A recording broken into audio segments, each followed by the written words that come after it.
ఆంజనేయ స్వామి యొక్క పంచముఖ ముఖాల ప్రాముఖ్యత. శ్రీ పంచముఖ హనుమంతుని మూలాన్ని రామాయణంలోని ఒక కథ ద్వారా గుర్తించవచ్చు. రాముడు మరియు రావణుడి మధ్య జరిగిన యుద్ధంలో రావణుడు పాతాళ రాజు అయిన మహిరావణుని సహాయం తీసుకున్నాడు. హనుమంతుడు రాముడిని మరియు లక్ష్మణుడు రక్షించడానికి తన తోకతో కోటను ఏర్పరచుకున్నాడు. కాని మహిరావణుడు విభీషణుని రూపాన్ని ధరించి రాముడు మరియు లక్ష్మణుడిని పాతాళలోకానికి తీసుకెళ్లాడు. రామ లక్ష్మణులను వెతుక్కుంటూ హనుమంతుడు పాతాళలోకంలోకి ప్రవేశించాడు. మహిరావణుడిని చంపాలంటే ఒకేసారి 5 దీపాలను ఆర్పివేయాలని తెలుసుకున్నాడు. అలా హనుమంతుడు హయగ్రీవుడు నరసింహ గరుడ వరాహ ముఖాలతో పంచముఖ రూపాన్ని ధరించి దీపాలను ఆర్పివేశాడు. మహిరావణుడు వెంటనే చంపబడ్డాడు.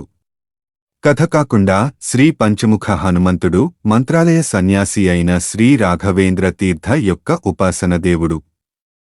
అతను పంచముఖ హనుమంతుడిని ధ్యానించిన ప్రదేశాన్ని ఇప్పుడు పంచముఖి అని పిలుస్తారు. ఇందులో పంచముఖ హనుమంతుని ఆలయం నిర్మించబడింది. కుంభకోణంలో పంచముఖ హనుమంతుని మందిరం కూడా ఉంది. ఇది ఆశ్రమంలో స్వామి మూర్తి శిల్పానికి సూచనగా తీసుకోబడింది. తిరువళ్ళూరులోని పెరియకుప్పం గ్రామంలో చెన్నై నుండి తిరుపతికి 45 కి.మీ. దూరంలో 32 అడుగుల పొడవున్న శ్రీ విశ్వరూప పంచముఖ ఆంజనేయ స్వామి మహాప్రతిష్ఠ గురుదేవ్ పూజ్య శ్రీ మంత్రమూర్తి దాసన్ ఆశీస్సులతో జూన్ 6, 2004న నిర్వహించబడింది. 5 ముఖాల ప్రాముఖ్యత. తూర్పు ముఖంగా ఉన్న శ్రీ ఆంజనేయస్వామి ముఖము ఇది అన్ని పాపదోషాలను తొలగించి మనస్సు యొక్క స్వచ్ఛతను ప్రసాదిస్తుంది. దక్షిణాభిముఖంగా ఉన్న శ్రీ నరసింహస్వామి ముఖము శత్రువుల భయాన్ని పోగొట్టి విజయాన్ని ప్రసాదిస్తుంది. శ్రీ మహావీరగరుడస్వామి యొక్క పశ్చిమ ముఖంగా ఉన్న ముఖం చెడు మంత్రాలను చేతబడి ప్రభావాలను దూరం చేస్తుంది మరియు ఒకరి శరీరంలోని అన్ని విష ప్రభావాలను తొలగిస్తుంది.